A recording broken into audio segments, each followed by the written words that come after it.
भूतिया अनाथ बच्चों की प्रेग्नेंट माँ।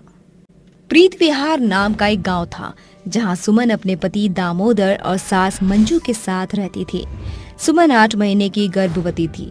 घमंडी मंजू उससे इस हालत में भी घर का पूरा काम करवाती थी। सुमन पोछा लगा ही रही थी कि उसके पैर से बाल्टी का सारा पानी फैल गया। उसी वक्त सास मंजू आकर पानी से फिसल जाती है और सुमन को सुनाने लगती है। अरे राम, मार डाला रे मेरे को, नासपीटी करम जली, सास को गिराने वाली कुल्टा। आने दे मेरे बेटे को, मेरी जो कमर तोड़ी है ना वो तुझसे हिसाब लेगा। माफ कर दीजिए माँ जी, मुझसे गलती से पानी गिर गया। मैं सफाई कर रही थी और पता नहीं आप कब आ गई। मैं भी साफ कर देती हूँ। कमहा डायन, साफ बाद में कर लियो, पहले मुझे उठा। इस हालत में माँ जी को कैसे उठाऊं? इसे बच्चे को प्रॉब्लम हो गई तो। अरे सुनाई नहीं देता क्या तुझे? माँ जी मुझे माफ कर दीजिए, मैं आपको उठा नहीं पाऊंगी, बच्चों को चोट लग सकती है। अरे वाह वाह, जब मुझे गिराया, बाल्टी में लात मारी, तब बच्चा याद नहीं आया। ठीक है, मैं खुद उठ जाऊंगी। माँ जी आप अच्छे से जानती है कि मैं 8वें महीने से भार नहीं उठा सकती। बहाने बंद कर, मेरे बेटे को आने दे, तू एक बार देख ले। ये बोलते ही मंजू खुद उठ जाती है और शाम को अपने बेटे को भड़का भड़का कर सारी बात बता देती है। जिसके बाद वो सुमन के पास आता है और गुस्से से एक चाटा मार कर कहता है, तेरी हिम्मत भी कैसे हुई मेरी माँ को गिराने की, और फिर उन्हें उठाया भी नहीं? शर्म नहीं आई तुझे अपनी सास को मना करते हुए? अब ये बच्चा तुझे मेरी माँ से भी ज्यादा प्यारा हो गया। जी आप ये क्या कह रहे हैं? मैंने मम्मी जी को जानबूझकर नहीं गिराया। आप तो जानते हैं इस समय वेट नहीं उठा सकती मैं, डॉक्टर ने मना किया है। अरे डॉक्टर गया भाड़ में, मन तो आ रहा है तुझे बेल्टों से मारूं, लेकिन अभी बच्चा है, छोड़ रहा हूँ तुझे। कल 2 तारीख होने वाली है, तेरे बाप ने अभी तक हमें पैसे क्यों नहीं दिए? ये आपको क्या हो गया? पहले तो आप ऐसे नहीं थे, और मेरे बापू कितना पैसा भिजवाएंगे आपको? सब तो उन्होंने मेरी शादी में लगा दिया, अपनी जमीन भी उन्होंने बेच दी। अब क्या मेरे माँ बाप को बेचेंगे? तेरी ये मजाल, तूने मुझसे जुबान लड़ाई। ये कहते ही दामोदर फिर से एक चाटा सुमन को मारता है, जिससे वो बहुत रोने लगती है। पैसे तो मैं तेरे बाप से लेकर रहूंगा, वरना तुझे इस घर से बेघर करने में मुझे 2 मिनट नहीं लगेगा। जाकर मेरे लिए खाना बना कर ला। जी अभी लाई। बेचारी सुमन ठीक से खड़े होने की हालत में भी नहीं थी, फिर भी वो दामोदर के लिए रसोई में जाकर खाना बनाकर लाती है, फिर उसे दे देती है। ऐसे ही आए दिन माँ बेटे सुमन पर अत्याचार करते हैं, उससे काम करवाते हैं, सुनाते रहते हैं। यदि उसका कुछ खट्टा मीठा खाने का मन करता है तो वो भी उसे नहीं मिला था। शाम को सुमन का जी घबरा रहा था, उसे खट्टा खाने का मन था। हे भगवान, मेरा जी तो बहुत मचल रहा है, ये लोग मुझे लाकर कुछ देंगे नहीं, मैं ही खुद चली जाती हूँ, बाहर जाकर कुछ खा लूँ। सुमन जैसे तैसे मार्केट पहुँचती है तो बाहर जाकर गोलगप्पे और जब आइसक्रीम खाते वक्त वो लौटती है तो एक पत्थर से उसका पैर टकरा जाता है। वो गिरने वाली थी कि 2 छोटे बच्चे आकर उसे संभाल कर बचा लेते हैं। तभी वो कहते हैं, आंटी आप ठीक तो है ना? हाँ आंटी, आपको लगी तो नहीं? शुक्रिया बच्चों, तुम नहीं होते तो मैं बच ही नहीं पाती और मेरे बच्चों को भी चोट लग जाती। एक बार फिर शुक्रिया। कोई बात नहीं आंटी। तुम दोनों बच्चे इतनी रात को कहाँ घूम रहे हो? कहीं नहीं आंटी। चलो मैं तुम्हें घर छोड़ देती हूँ। आंटी हमारा घर नहीं है, ना कोई और है। घर नहीं मतलब? फिर तुम कहाँ रहते हो और कैसे खाते पीते हो? आंटी हम तो कभी मंदिर के बाहर सो जाते हैं और वहीं से प्रसाद या खाना खा लेते हैं। ऐसा करो, मेरे साथ मेरे घर चलो, मैं तुम्हें खाना खिलाती हूँ। अरे नहीं, मैं इन्हें अपने घर ले गई तो वो दोनों इन बच्चों को बहुत मारेंगे। अच्छा सुनो, तुमने खाना खाया है? नहीं आंटी। चलो बच्चों, फिर मैं तुम्हें खिला देती हूँ। ये बोलकर सुमन उन्हें बाहर से खाना खिलाकर ले आती है। दामोदर ढूंढते ढूंढते उसके पास आ जाता है और बाल पकड़कर कहता है, अच्छा तो तू यहाँ है, और यहाँ क्या कर रही है? घर पर खाना तो बनाया नहीं और यहाँ आकर चाट पकौड़ी खा रही है, और मेरे पैसों से भिखारी के बच्चों को भी खिला रही है। तू चल, आज मैं तुझे बताता हूँ। अजी आप ये क्या कह रहे हैं? छोड़िए मुझे, सब देख रहे हैं। मेरे मन खराब है तो बस इसीलिए आ गई थी, थोड़ा पानी और बच्चों को भूख लगी थी, इसीलिए उन्हें खाना खिला रही थी। अरे शुभम, ये अंकल तो इन भली आंटी को बहुत मार रहा है, इसको सबक सिखा दी क्या? नहीं, अभी सही टाइम नहीं है। आज बहुत देर हो गई, तेरी शामत आई है, घर चल तू। ये कहते ही दामोदर उसे गाड़ी में बिठाकर ले जाता है। बच्चे भी गाड़ी का पीछा करते हुए उनके घर तक पहुंच जाते हैं, जहां वो उसे मारते हैं, उस पर अत्याचार करते हैं। सुमन रोती है। ये सब होता हुआ वो दोनों बच्चे देख लेते हैं और अगले दिन खिड़की से भगाने की कोशिश करते हैं। आंटी आंटी, आप यहाँ बिल्कुल भी मत रहो, चलो जल्दी से भाग चलो। हाँ आंटी, ये दोनों आपको बहुत रुलाते हैं, मारते हैं, आप चलो यहाँ से, बोलना आपके बेबी को कुछ हो जाएगा। तुम सही कहते हो बच्चों, अब मैं यहाँ एक पल नहीं रखूंगी। जिन लोगों को मेरे और मेरे बच्चे की अभी कदर नहीं है, वो बाद में क्या करेंगे, इन्हें तो बस पैसा चाहिए। ये कहते ही सुमन खिड़की की बजाय मेन दरवाजे से आती है तो माँ बेटे को बेहोश पाती है और बच्चों के साथ आ जाती है। बच्चों, मैं थक गई हूँ और नहीं चल सकती। सुमन बीच रास्ते रुक जाती है। उसकी तरफ एक बड़ा सा ट्रक आ रहा था। तभी दोनों बच्चे अपने भूतिया रूप में आकर उस ट्रक को हवा में उड़ा लेते हैं और दूसरी जगह रख देते हैं। ये देखकर सुमन बिल्कुल शॉक में आ जाती है और कहती है, ये मैं क्या देख रही हूँ? तुम दोनों भूतिया बच्चे, तुमने अपनी शक्तियों से भरे ट्रक को उठा लिया। हाँ आंटी, इतने प्यारे बच्चों की ये दशा किसने की, बताओ मुझे। मैं बताता हूँ आंटी, हम दोनों भाई बहन अनाथ आश्रम में थे।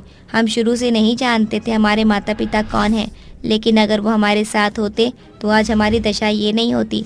एक दिन उस आश्रम में 2 लोग झूठे माँ बाप बनकर मुझे और मेरी बहन को ले गए थे। हम खुश हो गए कि हमारे माता पिता में मिल गए, लेकिन उसके बाद वो दोनों हमें बहुत मारते पीटते और हमसे बेगारी करवाते थे। बस उसी के बाद हम लोगों को बेच दिया गया। हम बहुत परेशान हुए और फिर जब वहाँ से हम भाग गए तो हमारा एक्सीडेंट हो गया, जिसके बाद भूतिया बच्चे बन गए। इतने छोटे से बच्चों ने इतनी सी उम्र में सारी परेशानी देख ली, उसके बावजूद भी तुम्हारा इतना नेक दिल है। तुम्हारे माँ बाप का प्यार आज तक नहीं मिला ना? मैं दूंगी तुम्हें माँ बाप का प्यार। आज से तुम मेरे बच्चे हो। क्या हुआ अगर तुम इस दुनिया के अब नहीं हो? सच में आंटी, मेरा मतलब हम आपको माँ बोल सकते हैं? हाँ बेटा। ये हमें मम्मी मिल गई, हमें मम्मी मिल गई। सुमन अपने बच्चों को गले लगाकर कुछ काटती है कि उसे लेबर पेन शुरू हो जाता है। तभी दोनों बच्चे नॉर्मल रूप में होकर लोगों से मदद मांगते हैं और सुमन को हॉस्पिटल ले जाते हैं। कुछ देर बाद सुमन को एक प्यारी सी बेटी होती है, जिसके बाद खुशी खुशी अपने तीनों बच्चों के साथ रहती है और दामोदर को तलाक दे देती है। रात के 12 बज रहे थे। नवीन नाम का लड़का अपने दोस्त विराट के साथ घर की तरफ जा रहा था कि तभी उन्हें किसी के रोने की आवाज आती है। विराट, तुझे किसी के रोने की आवाज आ रही है क्या? हाँ नवीन, मुझे भी आवाज आ रही है, लेकिन ये आवाज आ कहाँ से रही है ये नहीं पता। वो रोने की आवाज धीरे धीरे बढ़ती ही जा रही थी। नवीन और विराट उस आवाज का पीछा करते करते गांव के आखिर में पहुंच जाते हैं, जहां वो एक छोटा सा घर देखते हैं। लग रहा है ये आवाज इस घर में से आ रही है। लगता है इस घर में कोई फंसा है, तभी तो इतनी दर्द भरी आवाज में हमें बुला रहा है। हमें इसकी मदद करनी चाहिए। अरे भाई, पागल हो क्या? रात का समय हो रहा है और किसी लड़की की आवाज आ रही है। अगर हम उसको बचाने के लिए जाएं और वो उल्टा हमें ही फंसा दे, तब तुम क्या करोगे? बचाओ, बचाओ, कोई है, मेरी मदद करो। भाई तू जा या मत जा, लेकिन मैं तो इस लड़की की मदद करने के लिए अंदर जा रहा हूँ। इतना कहकर विराट दौड़ते हुए उस घर के अंदर चले जाता है, जहां वह देखता है कि उस घर में सिर्फ और सिर्फ मकड़ी के जाले ही हैं। वो उस आवाज को ढूंढ रहा था कि तभी वहां उसको एक बार फिर से चीखने की आवाज आती है। आ, आ! कौन है? कौन है? विराट आगे की तरफ बढ़ ही रहा था कि तभी उसके ऊपर चमगादड़ की फौज ने हमला कर दिया। उस हमले से विराट बहुत ही ज्यादा डर जाता है और डर के मारे भागने लगता है। भागते हुए वो जैसे ही मेन दरवाजे पर पहुंचता है कि तभी उसके सामने चुड़ैल आ जाती है और उसे अपनी भूतिया शक्ति से हवा में उड़ा देती है। उसे देखकर वो बहुत ही ज्यादा डर जाता है और डरते हुए चुड़ैल से बोलता है, तुम तो चुड़ैल हो। इसका मतलब ये हुआ कि यहाँ पर जो आवाज आ रही थी वो किसी और की नहीं बल्कि तुम्हारी आवाज थी। तुम बिल्कुल सही सोच रहे हो विराट, वो आवाज किसी और की नहीं बल्कि मेरी थी। मैंने ही तुम्हें अपने घर तक बुलाया है। लेकिन तुम मेरे साथ ऐसा क्यों कर रही हो? आखिर मैंने तुम्हारा क्या बिगाड़ा है? मैं तुझे ही नहीं छोड़ूंगी, मैं तेरा खून पीकर अपनी शक्ति बढ़ाना चाहती हूँ, जिसके बाद मैं हर उस इंसान को मारूंगी जो मेरी मौत का कारण बना। विराट उसको कुछ बोल पाता कि तभी चुड़ैल उसको हवा में उल्टा लटका देती है और फांसी लगाकर उसकी गर्दन उसके धड़ से अलग कर देती है, जिसके बाद वह उसका खून पीकर हंसने लगती है और अपने आप गायब हो जाती है। एक तरफ विराट मर जाता है तो वहीं दूसरी तरफ ये सारा नजारा उसका दोस्त नवीन देख रहा होता है। ये सब देखकर नवीन के होश उड़ जाते हैं और वो पसीने से तरबतर हो जाता है। दौड़ते हुए वह अपने गांव में पहुंच जाता है, जहां गांव वाले उसको डरा हुआ देख उससे सवाल जवाब करते हैं। अरे नवीन, तुम इतना डरे हुए क्यों हो? आखिर तुमने ऐसा क्या देख लिया जो तुम इतना डर रहे हो? वो चुड़ैल किसी को भी नहीं छोड़ेगी, वो सबको मार देगी। कौन किसे मार देगी? गांव वाले ये सब पूछते रहते हैं, लेकिन नवीन डर की वजह से कुछ नहीं बता पाता और सभी गांव वाले उसको उसके हाल पर छोड़कर अपने अपने घर में चले जाते हैं। ऐसे ही अब कुछ दिन भी जाते हैं और अब गांव में आए दिन लोग कम होते जा रहे थे। ये देखकर सभी लोग चिंता में पड़ जाते हैं और सभी गांव वाले मुखिया के पास जाकर मुखिया से बोलते हैं, अरे गांव वाले भैया, हमारे गांव में आए दिन लोग गायब हो रहे हैं और वो या तो मिलते ही नहीं, और अगर मिलते हैं तो वो जिंदा नहीं बल्कि मरे हुए होते हैं।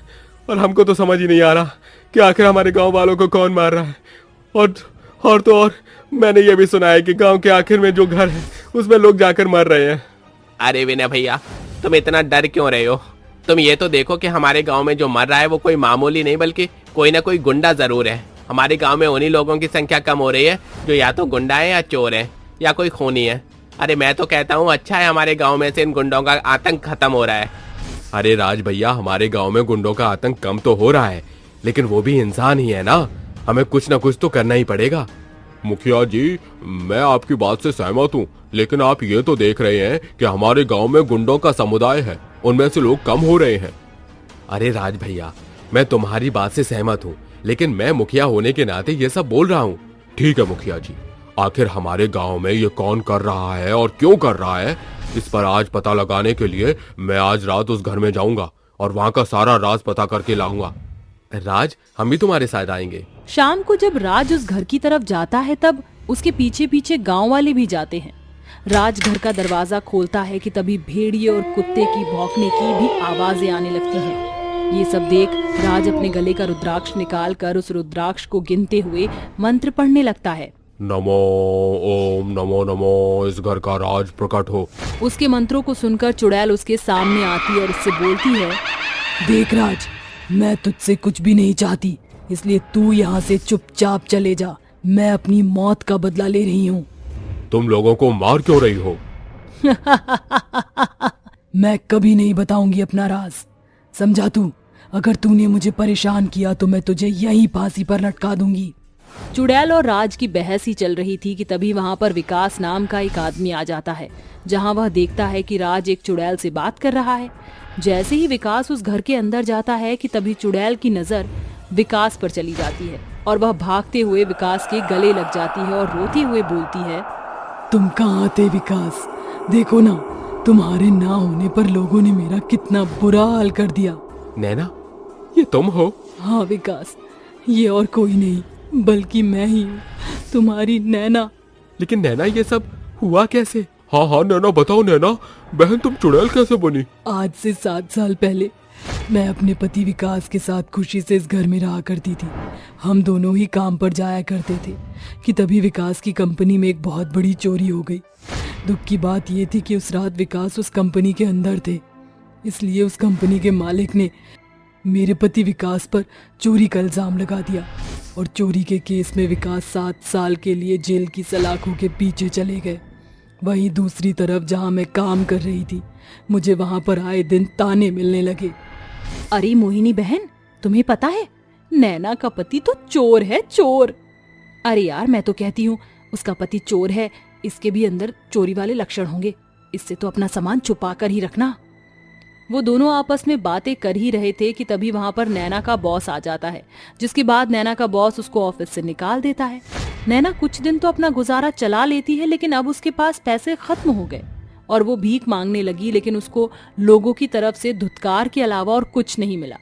और ये सब नैना बर्दाश्त नहीं कर पाती और रोते हुए अपने घर में आकर फांसी लगा लेती है। उस दिन मैंने फांसी लगा ली और तब से मेरी लाश हमारे कमरे में पंखे पर लटकी हुई है।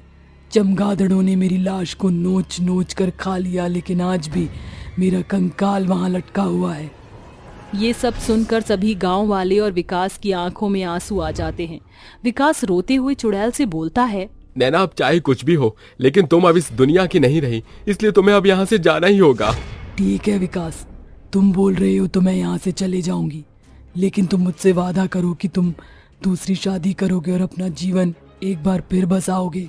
ठीक है नैना, मैं तुमसे वादा करता हूँ मैं दूसरी शादी करूंगा और अपना घर एक बार फिर बसा लूंगा। उसकी ये बात सुनकर नैना चुड़ैल अपने आप गायब हो जाती है और विकास उसके कंकाल को पंखे से उतारता है और उसका अंतिम संस्कार कर देता है। इस तरह अब उस गांव को फांसी देने वाली चुड़ैल से मुक्ति मिल गई और विकास ने भी अब अपना घर बसा लिया था।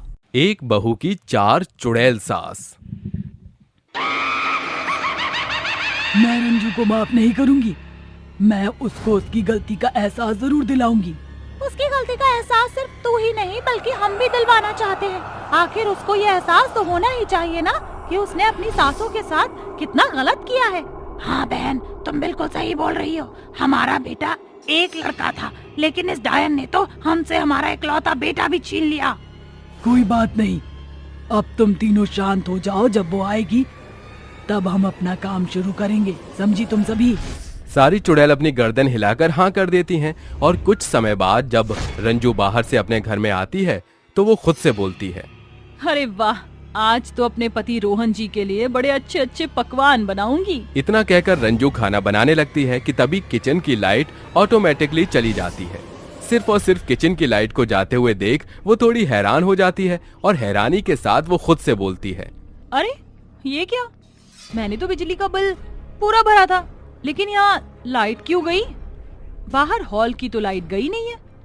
मैं इस बिजली वाले को फोन करके बहुत ही अच्छे से सुनाने वाली हूँ। वो खुद से बोल ही रही थी कि तभी उसको एक आवाज आती है, तू बिजली वाले को फोन करके सुनाए। अरे उसको सुनाने के लिए तेरे पास तेरा फोन बचेगा, तभी तो तू सुनाएगी ना। आवाज सुनकर रंजू बहुत ही डर जाती है और कांपते हुए बोलती है, कौन है यहाँ पर? और मुझे इस तरह कौन डरा रहा है? रोशन जी, रोशन जी क्या आप हैं? वो ये खुद से बोल ही रही थी कि तभी उसके सामने रंजू की 4 चुड़ैल सास आ जाती है और अपनी 4 चुड़ैल सासों को देख रंजू बहुत ही बुरी तरह से डर जाती है और रोते हुए बोलती है, सासू माँ, तुम तो मर गई थी, तो तुम जिंदा कैसे हो गई? अरे मूर्ख, हम मर गए थे, लेकिन अब हम मामूली इंसान नहीं बल्कि चुड़ैल हैं। चुड़ैल, क्या तुझे हमारा रंग रवैया देखकर पता नहीं चल रहा कि हम एक चुड़ैल हैं? सासू माँ, आपका रंग रवैया देखकर मुझे तो ये लग रहा है कि आप मरी हुई हैं, लेकिन आप मरने के बाद वापस कैसे आ सकते हैं? क्यों, हम वापस क्यों नहीं आ सकते? तू हमें मार सकती है लेकिन हम वापस नहीं आ सकते? ऐसा नहीं हो सकता क्या? सासू माँ जी, मुझसे बहुत बड़ी गलती हो गई, मुझे छोड़ दो ना प्लीज, मुझे छोड़ दो। रंजू अपने दोनों हाथ जोड़कर और आंखें बंद करके अपनी 4 सासों से अपनी जिंदगी की भीख मांग रही थी कि तभी वहाँ पर रोहन आ जाता है और उसे हाथ से हिलाते हुए बोलता है, रंजू, रंजू, आखिर तुम्हें क्या हुआ है? तुम इस तरह इतनी घबराई और डरी हुई क्यों? रोहन जी, यहाँ पर आपकी 4 माँ हैं, वो मुझे मार देंगी, मुझे नहीं छोड़ेंगी, मुझे बचा लो, वो मुझे मार देंगी। अरे ये तुम कैसी बातें कर रही हो? आखिर मेरी 4 माँ तुम्हें कैसे मार सकती हैं? वो तो खुद इस दुनिया में नहीं रही, और मेरी माँ के बारे में इस तरह मत बोलो तुम। लेकिन रोहन, मैं सच बोल रही हूँ, वो मुझे मारने के लिए आई थी और वो मुझे मार देंगी, मुझे बचा लो रोहन, मुझे बचा लो। अरे बस भी करो रंजू, बहुत हुआ अब। इतना कहकर रोहन गुस्से से वहाँ अपने कमरे में चला जाता है, जिसके बाद रोहन के कमरे की लाइट अपने आप ऑन ऑफ होने लगती है। ये देखकर रोहन खुद से बोलता है, अरे लाइट ऑन ऑफ कैसे हो रही है ये? वो खुद से ये सवाल कर ही रहा था कि तभी उसकी माँ उसके सामने आती है और उससे बोलती है, अरे बेटा, ये मैं हूँ, देख तो जरा, तेरी माँ तेरे सामने खड़ी है। अपनी माँ को चुड़ैल के रूप में देख वो डरते हुए अपनी माँ से बोलता है, इसका मतलब ये हुआ कि रंजू सच बोल रही थी, आप सच में यहाँ पर हैं? आप तो चुड़ैल हैं। इसका मतलब आप सच में मेरी रंजू को मारना चाहती हो। आखिर क्यों माँ, क्यों आप चारों ऐसा क्यों कर रही हो? बेटा, हम तेरे सामने तेरी रंजू की सच्चाई लाना चाहते हैं। अरे बस भी करो, कैसी सच्चाई? तुम्हें तो अपने बेटे से प्यार ही नहीं था, इसीलिए तो मुझे छोड़कर चली गई। आत्महत्या कर ली तुम चारों ने। तुमने एक बार भी नहीं सोचा कि आखिर तुम्हारे लाडले बेटे पर क्या गुजरेगी। बस करो बेटा, बस करो। तुम्हें हम गलत लग रहे हैं। रुक, मैं तुझे तेरी ही पत्नी से सच्चाई उगलवाऊंगी और तुझे तेरी पत्नी का सच दिखाऊंगी। इतना कहकर सभी चुड़ैल वहाँ से गायब हो जाती हैं, जिसके बाद वो चारों रंजू के पास पहुँच जाती हैं और उसको डराने लगती हैं। चुड़ैल कभी रंजू को हवा में उड़ा देती है और हवा में उड़ाते हुए सोफे पर पटक देती है, तो कभी घर की टीवी चलाकर उसे खूब जोर जोर से डराने लगती है। डरते हुए रंजू कहती है, मुझे छोड़ दो माँ जी, मुझसे बहुत बड़ी गलती हो गई। मैं रोहन के प्यार में अंधी हो गई थी। क्या हम तुम्हें रोहन से अलग कर रहे थे, जो तुमने हम चारों को हमारे बेटे से दूर कर दिया? तुमने हमारे इकलौते बेटे को हमसे दूर कर दिया। आखिर तुमने ऐसा क्यों किया और तुमने हमारी जान कैसे ली? बताती हूँ मम्मी जी। जब आप मुझसे मेरी पहली रसोई करवा रही थी, तब मैंने देखा रोहन आप सभी चारों के कुछ ज्यादा ही करीब थे। अगर मैं उनसे कभी भी कुछ भी मंगवाया करती तो मेरी ना सुनकर आप सभी की सुना करते थे। यदि मेरे लिए कुछ ला दे तो वो आप लोगों के लिए भी लाते थे। मुझे ये चीज बिल्कुल भी पसंद नहीं आई, इसीलिए मैंने आप सभी को भगवान के पास पहुंचाने की सोच ली और शाम के खाने के वक्त आप चारों के खाने में जहर मिला दिया। जैसे ही आप चारों ने खाना खाया, वैसे ही आपकी मौत हो गई। इस तरह इस घर के साथ साथ मैंने रोहन पर भी अपना कब्जा जमा लिया। रोहन दरवाजे पर खड़ा हुआ ये सब सुन लेता है, जिसके बाद वो वहाँ आ जाता है और रंजू को एक जोरदार तमाचा जड़ते हुए बोलता है, रंजू, मुझे तुमसे ये उम्मीद नहीं थी कि तुम मेरी माँ को मारोगी। अरे मैं तो सोचता था कि मेरी माँ गलत है, लेकिन मुझे ये नहीं पता था कि गलत मेरी माँ नहीं बल्कि तुम गलत हो। मुझे माफ कर दो रोहन जी, मुझसे बहुत बड़ी गलती हो गई। मुझे मेरे किए पर बहुत ही पछतावा है। कृपया करके मुझे माफ कर दीजिए। उसकी बात सुनते ही रोहन का गुस्सा 7वें आसमान पर पहुंच जाता है और वो उसे धक्का मारते हुए अपने घर से निकाल देता है।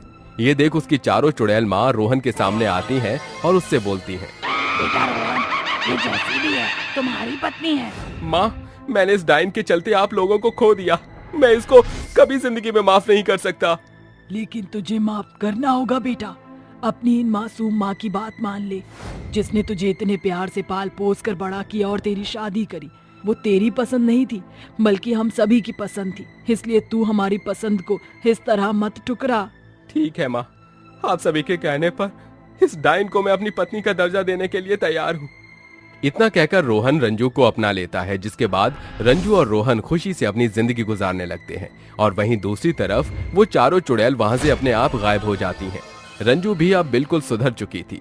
वो अब किसी को भी कोई नुकसान नहीं पहुंचाया करती। प्रेग्नेंट चुड़ैल गाय पर अत्याचार। किशनपुर नाम के गांव में गाय बहुत ज्यादा पाली जाती थी। ऐसे ही बिरजू नाम का एक ग्वाला था, जिसके पास 2 गाय थी। एक दिन वो गाय को चारा फेंकते हुए बोलता है, ले और खा इसे जल्दी से, और हाँ, गाढ़ा दूध दियो इस बार। गाय उसे पैनी नजरों से देखती है कि तभी बिरजू उसके सिर पर एक हाथ मारता है। उसके मारने से वो गाय एक लात मारती है, जिसके बाद बिरजू और भड़क कर बोलता है, मैं तेरा मालिक हूँ और तू मुझे ही आंखें दिखाकर मार रही है। तेरी ये मजाल, अब मैं तुझे नहीं छोड़ूंगा। ये बोलते ही बिरजू एक पतली छड़ी उठाकर उस गाय को मारने लगता है, जिससे उस गाय को बहुत दर्द होता है। तभी थोड़ी दूर खड़ी झुमरी नाम की एक गर्भवती चुड़ैल गाय ये सब देख लेती है और वो गुस्से से बिरजू की तरफ दौड़कर आती है और उसे अपने सींग मारकर गिरा देती है। तभी रोते हुए बिरजू कहता है, अरे राम रे, अरे मैं तो मर गया रे, मार डाला रे, अरे मेरे कटोरे तोड़ डाले रे, फोड़ डाला। ये कौन सी गाय है जिसने मुझे सींग से मारा? छोड़ूंगा नहीं, मैं इसे नहीं छोड़ूंगा। अच्छा तो तू है, अभी तुझे मैं सबक सिखाता हूँ। ये बोलकर बिरजू जैसे ही झुमरी चुड़ैल गाय को मारता है, वो गाय अपनी आंखें बिल्कुल लाल करके अपने बड़े दांत दिखाती है और उसकी छाती पर कूद जाती है, जिससे वो बहुत आहत हो जाता है और बोलता है, मुझे छोड़ दो, आई मुझे मत मारो, मुझे जाने दो। नहीं, तू हम गायों को बेजुबान क्यों समझता है? क्या हमारे अंदर दिल या प्यार चाहने की ख्वाहिश नहीं होती जो तुम हम पर अत्याचार करते रहते हो? अगर उसको तो प्यार से चारा दे देता तो तेरा क्या बिगड़ जाता? माफी मांग उससे, माफी मांग। मैं माफी मांगता हूँ, प्यारी गाय मुझे माफ कर दो। अब से मैं तुम्हारे साथ ऐसा नहीं करूँगा। कोई बात नहीं, जा बिरजू, मैंने तुझे माफ किया। देखो, अगर ये तुम्हें फिर से परेशान करे तो मुझे बताना, मैं इसका कीमा बना दूंगी। ये बोलकर गर्भवती चुड़ैल गाय जाती है कि बिरजू उठकर उस गाय को फिर से मारता है। तभी वो चुड़ैल गाय वापस आकर अपने सींग उसके पेट में घुसाकर मार डालती है और कहती है, धोखाधड़ी करने वाले मुझे बिल्कुल पसंद नहीं। तुम इंसानों की फितरत ही बेईमानी की होती है। अच्छा हुआ मुझे बचा लिया, वरना आज तो ये मुझे मार ही डालता। जान बचाने के लिए शुक्रिया। कोई बात नहीं, ये तो मेरा फर्ज था। ये बोलकर चुड़ैल गाय चली जाती है। वक्त बीतता है। अगर चुड़ैल गाय कहीं भी किसी को भी गायों पर अत्याचार करते हुए देखती थी तो उसका खून खौल जाता था और वो उसके मालिक को जान से मार दिया करती थी। ऐसे ही एक आदमी गाय को भरी धूप में लाठी मारकर उसे चलने को कह रहा था। गाय की हालत बिल्कुल बेकार हो चुकी थी। वो भूखी और प्यासी थी, जिस वजह से वो एक कदम भी आगे नहीं बढ़ पा रही थी।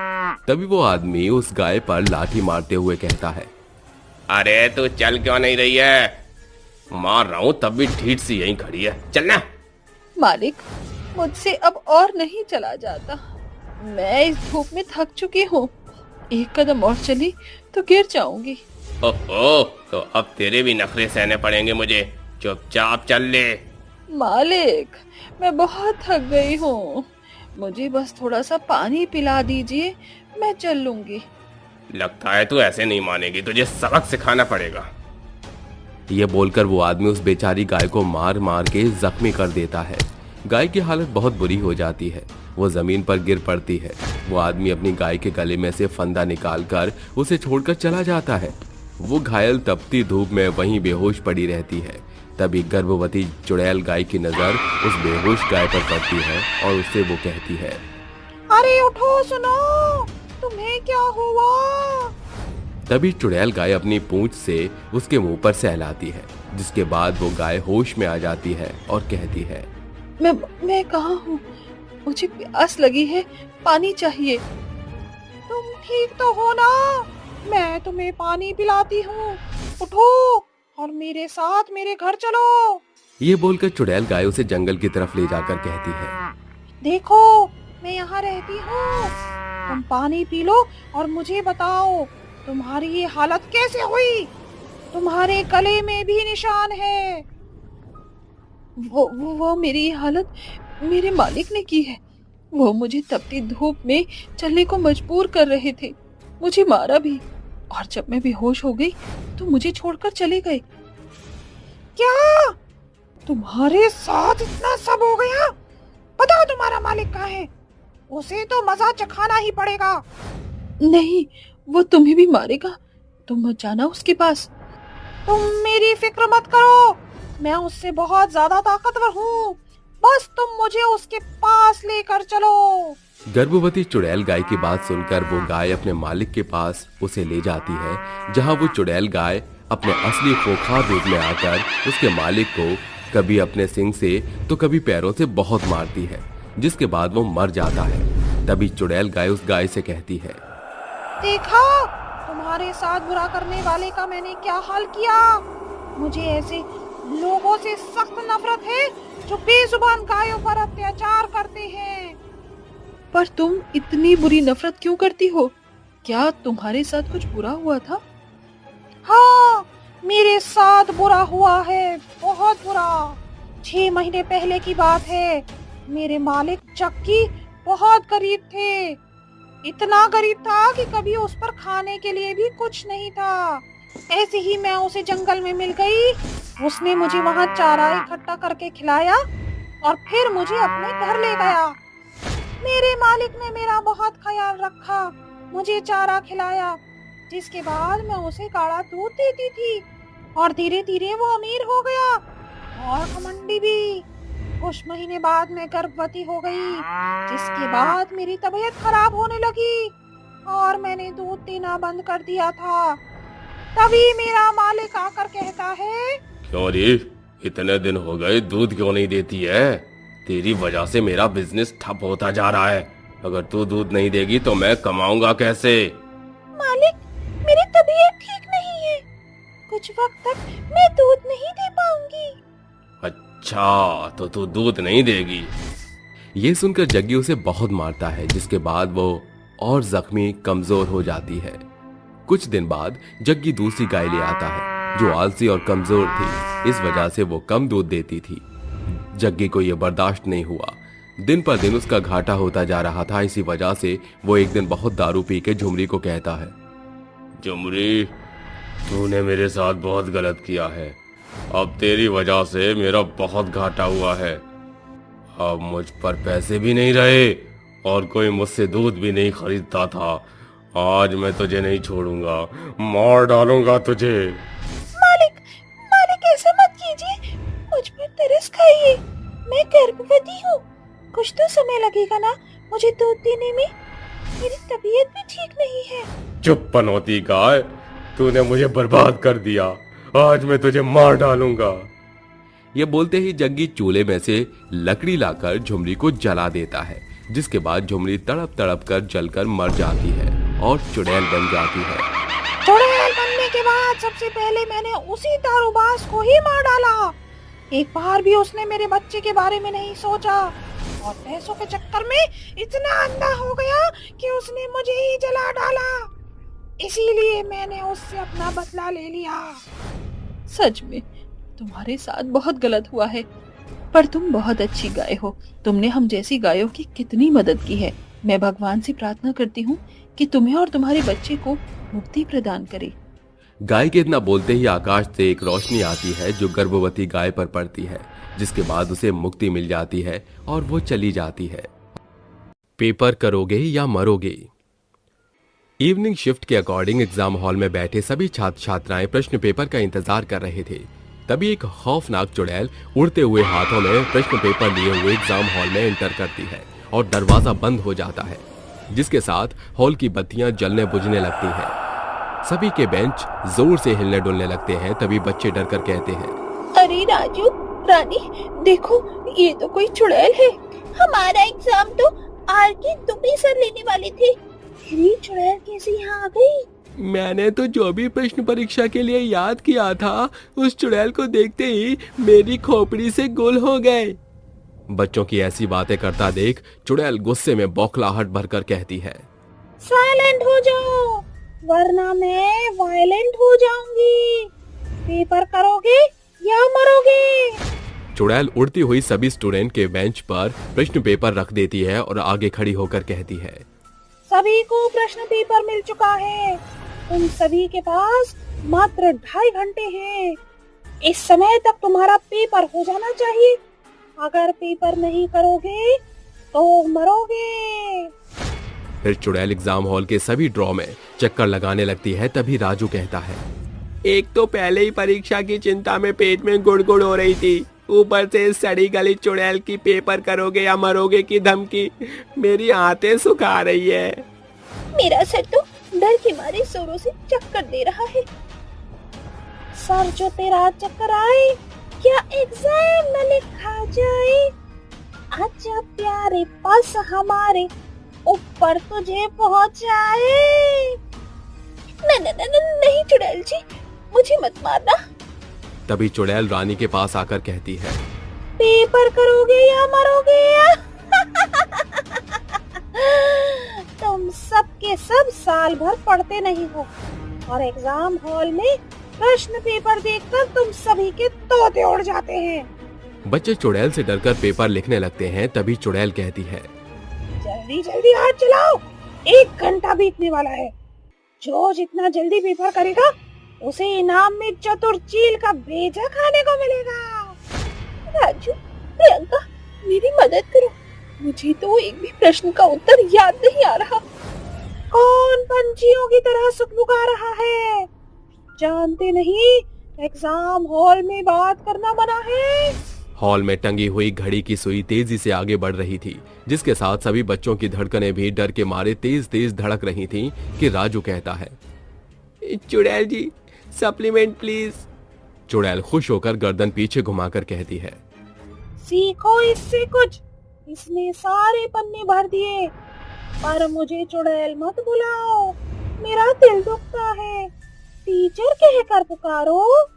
राजू डर के मारे कम कपाती जुबान से कहता है, टीचर जी। ये हुई ना बात, शाबाश। इस क्लास का एल्बर्ट आइंस्टाइन तुम ही हो, बाकी सारे तो निकम्मे हैं। कुछ देर बाद परीक्षा का समय समाप्त हो जाता है और चुड़ैल सबका पेपर ले लेती है और कहती है, रुको प्रियंका, तुम्हारे एग्जाम पेपर खाली क्यों है? पेपर करोगे या मरोगे? एग्जाम का समय बीत चुका, इसलिए अब तुमको मरना होगा। मुझे मत मारो, मैं वादा करती हूँ कि मैं मन लगाकर पढ़ूंगी और अपना पेपर अच्छे से दूंगी। जो बीत गया है वो अब दोबारा लौट कर नहीं आएगा। चुड़ैल एक एक करके सभी की आंसर शीट चेक करती है। जिसके भी प्रश्न उत्तर से मेल नहीं खाते वो उसे मौत के घाट उतार देती है। अंत में सिर्फ राजू बचता है और चुड़ैल उससे कहती है, शाबाश राजू, सिर्फ तुमने ही लल्लन टफ पेपर किया है। जाओ, जाकर सभी स्टूडेंट्स को अच्छे से पेपर की तैयारी करने की चेतावनी देना। राजू भागता हुआ गांव आकर अपनी माँ के सीने से जा लगता है। तभी उसकी माँ रेखा कहती है, क्या हुआ बेटा, तेरा दिल इतनी जोरों से क्यों धड़क रहा है? परीक्षा अच्छे से नहीं लिखी क्या? माँ, उसने सबको मार डाला। किसने मार डाला? किसको? किसकी बात कर रहा है तू? आज एग्जाम हॉल में एक चुड़ैल आई थी, उसने सारे बच्चों को मार डाला। क्या तूने उसकी शक्ल देखी थी? माँ, मैंने उस चुड़ैल की तस्वीर इस गांव के ही किसी घर में देखी है। ये सुनकर रेखा राजू को लेकर गांव में रहने वाले भीमा के घर की दीवार पर टंगी फोटो को दिखाते हुए कहती है, गौर से देख बेटा इस तस्वीर को, क्या वो चुड़ैल ऐसी दिख रही थी? हाँ माँ, वो चुड़ैल यही थी। वो बार बार एक ही शब्द दोहरा रही थी, पेपर करोगे या मरोगे। ये सुनकर रेखा के पैरों तले जमीन खिसक जाती है। भीमा कहता है, तुम सबने जो किया उसका हिसाब तो तुम्हें चुकता करना ही होगा। मैंने कहा था ना कि वो लौटेगी।